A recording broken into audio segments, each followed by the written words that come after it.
Você tende a aprender mais com a falha de alguém ou com o acerto de alguém? Eu acho que eu aprendo muito com ambos, mas eu acho que os erros eles tendem a ensinar mais. Muitas das vezes o que dá certo para um é difícil de dar certo para outro, mas os erros, assim, tem algumas coisas muito clássicas ali. É boa, essa é então, boa. eu vi muito isso em questão, principalmente assim, de estruturação do negócio. Tive muitos atalhos ali por olhar erros de outras marcas que vieram antes, outros negócios, e aprendi mais com os erros, eu acredito. Eu vou de acerto. Quando a gente olha os acertos, porque é o playbook, é fácil de copiar. Não, mas de novo é a característica dos dois. Ele vai olhar mais disciplinado, vai olhar para erro, você sonhador, vai olhar para acerto. Eu vou olhar para acerto, vou fazer de algum jeito aqui e vai dar certo.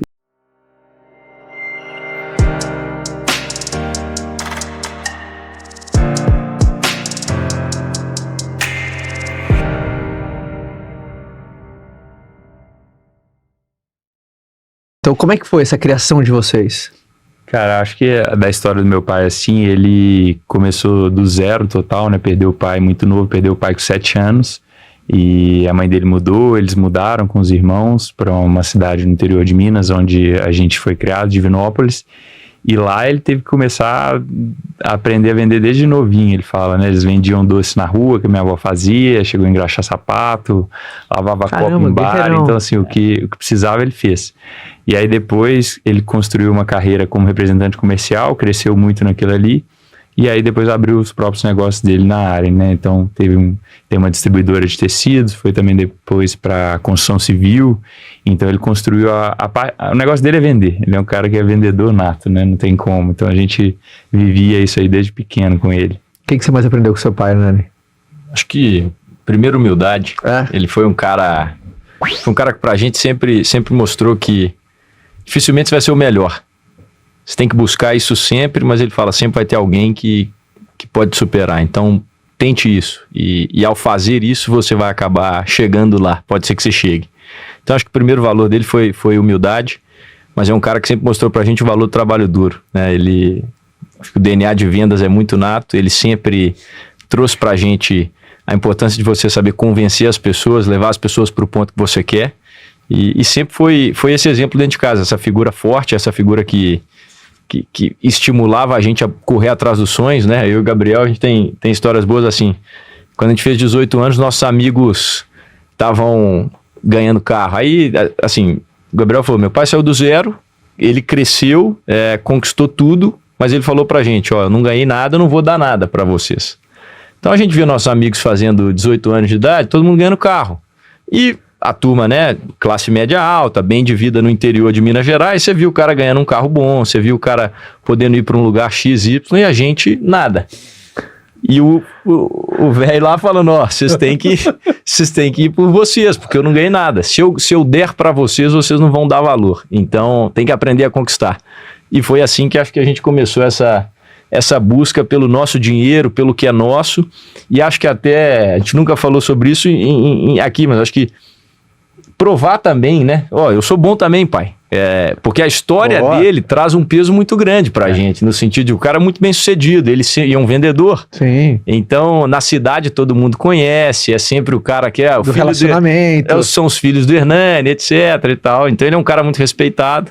Então, acho que a gente também criou esse desejo de falar, pô, eu preciso mostrar pro meu pai que eu sou bom também e pros outros. Vambora. Então, acho que foi isso. O primeiro ponto, assim, né, ele não quis dar pra gente que ele não teve, então acho que ele foi muito inteligente nisso, assim, que ele poderia ter estragado a gente. Então, assim, eu vejo que facilmente, eu acho que... E eu trabalhei com meu pai por 6 anos, né? Então, eu comecei trabalhando com ele, trabalhei por 6 anos ali, de 18 até 24. Antes ele já me levava para a empresa, então assim, desde muito novinho, ia lá, ele me botava assim, carrega um tecido daqui, leva lá para a prateleira do fundo que tem que levar, cada um que você levar é R$1 que eu vou te dar. Ele ia fazendo essas coisas para ensinar, então esse ponto de ensinar a ganhar, acho que cresceu muito na gente, e aí depois assim, por alguns momentos a gente até ficava meio assim, poxa pai, mas me dá isso aqui, você queria aquilo ali, a gente ainda não entendia. E eu vejo, da época que eu trabalhava com meu pai, tipo, meu pai me pagava, era um salário mínimo na época, um salário e meio, eu acho, um salário mínimo e meio. Ele poderia, se ele tivesse, digamos ali na idade que eu tava, 20 anos com ele, se ele tivesse me dado uma BMW, uns 10 mil de salário, talvez não tava aqui. Então, acho que assim, o fato dele ter dificultado Acho que ajudou muita gente, sem dúvida nenhuma. Que com certeza não. A gente não teria, acho que não teria corrido atrás. Era muito confortável, né? Quando você tira essa ausência do desafio, não tem momentos fáceis fazem pessoas fracas, né? Então, você conseguir, obviamente, dentro de um contexto, você criar cenários de desafio. Eu tenho 3 filhos, eu penso isso toda hora. Eu não posso, obviamente, pintar para o meu filho que ele vive um desafio completamente oposto à realidade dele. Sim. Né? Mas eu entender que meu filho precisa passar por desafios para entender o lance do esforço versus resultado, causa, consequência. Exato. Toda ação tem uma reação. Né? Nada vem se você não for. Exato. Então, acho que essa correlação na cabeça de uma criança, de um adolescente, é fundamental. Por que você acha que a Bold deu tão certo? Acho que pelo empreendedor que está por trás. Boa. Parece óbvia a resposta, mas eu lembro de ver o Gabriel fazer 2 turnos. Ele trabalhava com meu pai, então trabalhava na empresa de tecido do meu pai até 6 horas da tarde, 9 às 5, né? Chegava em casa, treinava, a gente fazia crossfit junto na época. Esse cara chegava em casa, 7h30 ali, jantava, sempre jantando as mesmas coisas. O Gabriel, para quem não sabe, ele pesava 90 quilos com 10 anos de idade. Então era uma criança obesa, e aí ele pode falar mais sobre isso, eu não vivia na pele dele para saber o que é de bullying, essas coisas, mas eu zoava muita gente no meu colégio, então eu... E você, irmão, era o primeiro, né? Não, mas dentro de casa até que não, a gente sempre, acho que a educação em casa, a gente sempre foi, o lar sempre foi muito abençoado. E também nunca fui um mala na escola, mas assim, a gente sabe como é que zoam os gordinhos, etc. Sim. E o Gabriel chegava em casa, nessa época ele já tinha emagrecido, esse processo de disciplina dele. O cara jantava a mesma coisa todo dia, peito de frango, abobrinha, cenoura, o mesmo prato todo dia, nunca saía da regra. Entrava para dentro do quarto dele, ficava com a porta fechada e ia trabalhar na Bold, começar um negócio dentro do quarto dele de casa. Eu via isso. Antes de começar a faculdade, eu já vi o cara fazendo isso. E a constância e a disciplina dele, eu acho que fizeram com que a Bold fosse a maior hoje de barrinhas de proteína que o Brasil tem. Então, sem sombra de dúvidas, acho que parte do empreendedor. E a virtude que eu mais admiro nele, eu acho que essa capacidade, quase na prova, é o endurance. Ele é o cara do endurance. Ele dá aí uma maratona de 42, ele faz, dá uma prova de triatlon, ele faz as mesmas coisas todo dia com uma constância muito grande e muito estratégico também. Eu diria que o empreendedor por trás é a capacidade que ele tem de fazer essas conexões. É um cara muito inteligente. O Gabriel é muito inteligente. Ele absorve informação muito rápido. Quantas vezes eu acordei e vi o Gabriel 5 horas da manhã lendo, estudando, finais de semana estudando. Então é um cara que... Ele tá do tamanho que ele tá, mas ele estuda como se ele fosse o menor. Uau, então não sei colocar isso em uma... Ele é o maior hoje, mas ele estuda e se prepara, treina e faz o que precisa fazer como se fosse o menor. Então a disciplina dele é algo que me inspira muito. E agora se eu invertesse, por que você acha que a The News deu tão certo e se tornar essa referência? Hoje o jornal mais lido da América Latina. Cara, eu acho que, como a gente falou, ele não vou repetir, né? Mas ele tem, óbvio que tem sempre a pessoa por trás, né? Mas a capacidade do Nani, assim, de sonhar, de imaginar coisas... Cara, quando ele chegou pra mim e falou assim, vou fazer um estúdio na Faria Lima, televisão, eu falei, cara, você é louco. Tipo assim, tá dando certo o negócio aqui, né?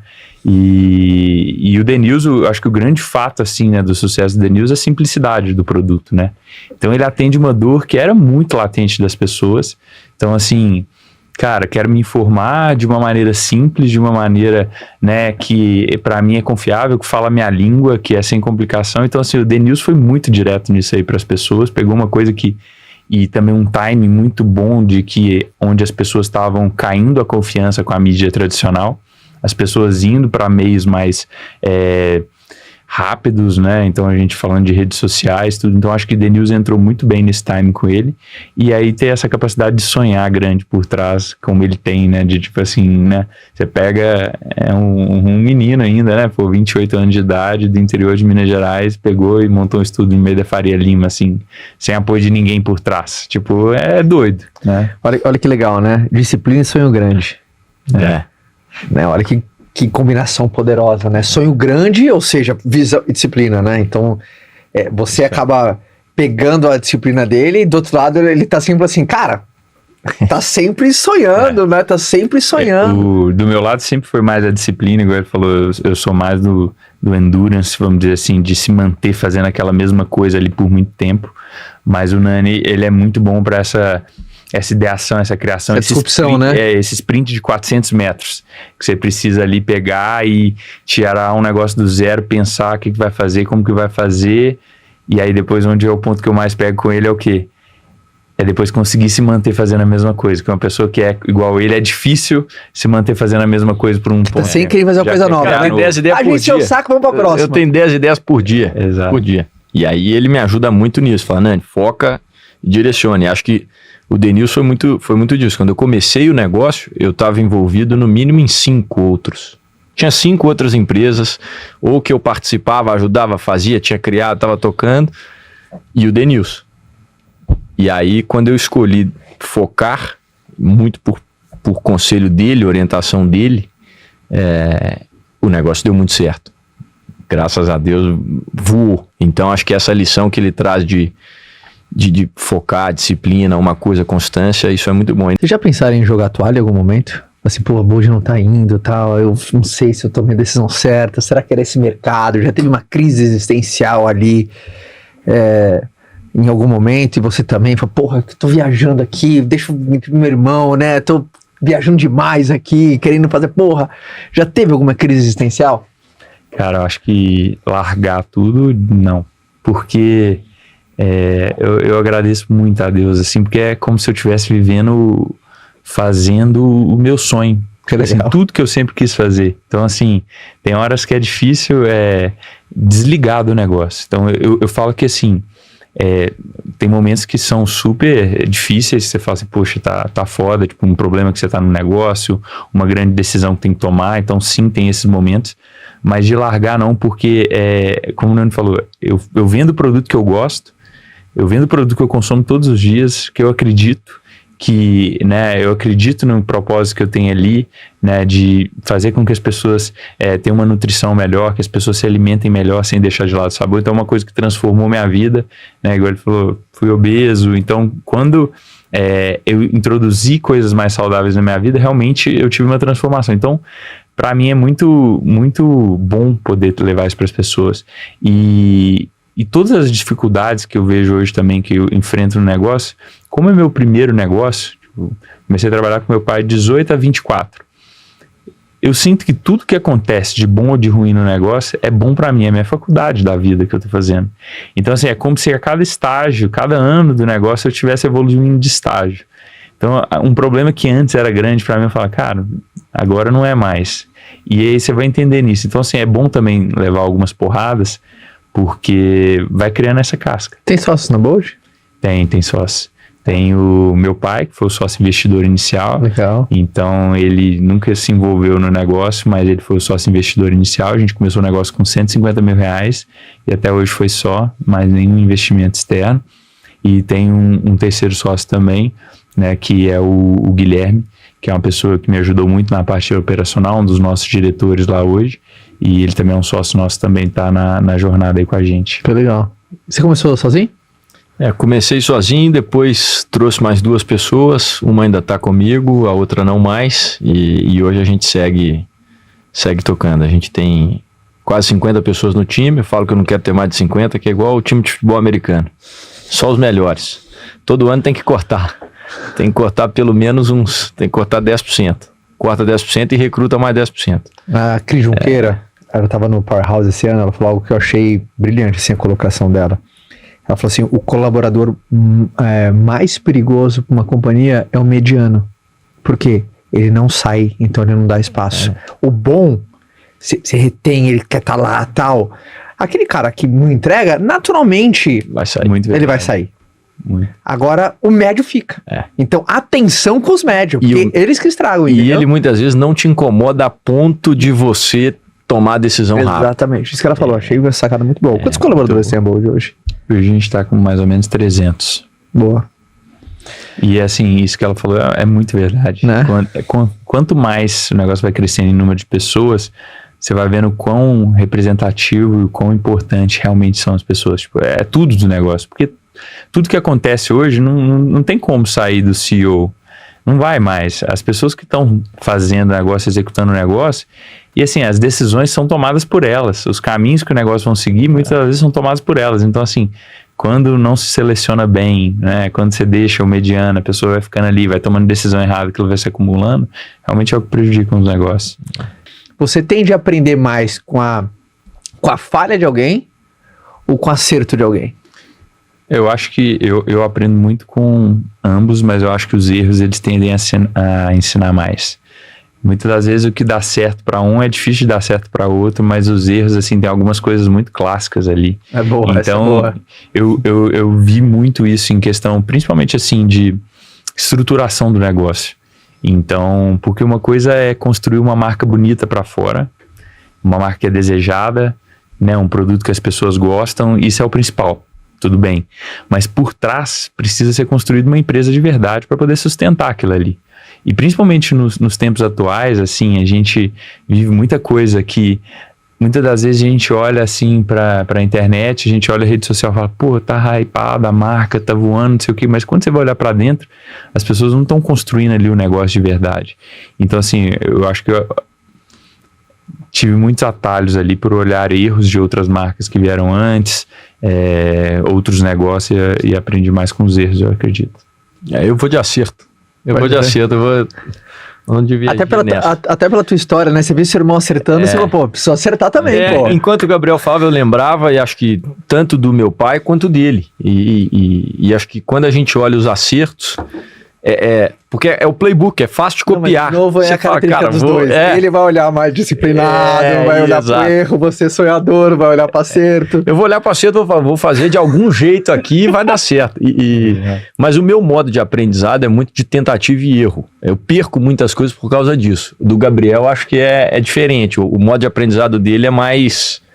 eu acho que eu tento errar o mínimo. Você tenta errar o mínimo e o erro dói muito pra você. Pra mim cara, eu vou errar. Errar não é uma opção, é obrigação. Eu vou errar, então vambora eu penso muito antes. Penso muito antes pra poder errar. Assim, do meu irmão mais velho, eu caçula que só, entendeu? Mas ainda erro, lógico. Eu quero primeiro que você dê um recado, pode falar o que você quiser. O recado é seu. Pra todo mundo que considera que tá indo bem. Pô, cara, eu tô indo bem. Seja lá qual que é a concepção do cara tá indo bem. Tá? E você vai dar um recado pra quem tá indo mal. Você tá indo bem também, muito bem, tá? Mas eu vou dividir você pra um cara que tá indo bem. Que recado que você dá pra um empreendedor ou um cara que, enfim, focado no trabalho dele e fala, pô, tô tendo um ano legal, vendi anos bons, eu tô crescendo. Tá? Que recado você tem que dar pra toda essa galera que tá ouvindo a gente, que se inspirou, pegou dicas, pegou recados? Porque é uma coisa que você deve estar pensando sempre, você tá indo bem. Então o que pensa uma pessoa que tá indo bem? Cara, eu acho que mas voltando ao ensinamento do meu pai, que ele sempre trouxe pra mim, pra gente, ele sempre falou, você nunca vai ser o melhor. Você nunca vai ser o melhor em nada. Então, eu tenho isso muito internalizado pra mim. Então, pode ser que, igual eu falei, hoje o negócio é líder em barra, mas Flávio também fala muito disso, estabilidade não existe. Então, assim, eu sei que eu não sou o melhor. Que amanhã vem um e que vai me disruptar, igual aconteceu a gente no mercado. Então, já tinham marcas estabelecidas, a gente veio e passou. Então, assim, eu durmo e acordo com isso todos os dias. Então, assim, nunca internalizar que você é o melhor em alguma coisa. Eu tenho isso muito pra mim, assim. Você nunca vai ser o melhor em nada. Sempre vai ter alguém que vai vir pra te superar. Humildade intelectual, né, cara? É o que você falou, né? Tá em primeiro, mas tudo como se fosse o último. Isso aí. Ele é um exemplo disso. Irmão, e pra quem, assim, Carinani, eu tô, cara, só porrada, veio de um momento ruim, ou longe do que eu queria, e o negócio vai, eu tô sentindo que eu não saio do lugar, pra essa pessoa. Sol vai nascer amanhã. Sol nasce todo dia. Sol nasce todo dia. E você pode começar de novo, você pode tentar mais uma vez. Se você acordou e viu ele, já agradece. Obrigado, tem mais uma oportunidade. Veste o sapato e vai pra rua, vai embora. Acho que não poderia falar nada diferente, porque é o que eu penso comigo mesmo todos os dias. Tem dia que é ruim, tem dia que a gente olha, tá bem, os caras estão gravando podcast, estão faturando alto pra caramba, estão viajando e tal. Cara, tem dia que você fala assim, putz, você deita a cabeça no travesseiro e fala, não sei como é que eu vou resolver essa bronca aqui, não sei como é que eu vou resolver isso. E aí você fala, vou dormir, vou descansar, à noite ela vem, né, mas o sol vem pela manhã. Muito bom. E aí você acorda e começa de novo. E eu falo sol porque o sol é a claridade do dia, ela também te dá um ânimo novo, você começa bem ali, levanta cedo, vai. E outro ensinamento do nosso pai é o sol nasce para todo mundo também, então se você não está muito perto dele, calma, vai, uma hora vai dar certo, continua acreditando, trabalhando, mas o dia ruim vai passar, tudo passa, né? Tudo passa, amanhã tem mais e tudo é perfeito como é, Deus é perfeito e sempre tem um plano, confia que vai dar certo, vai dar certo.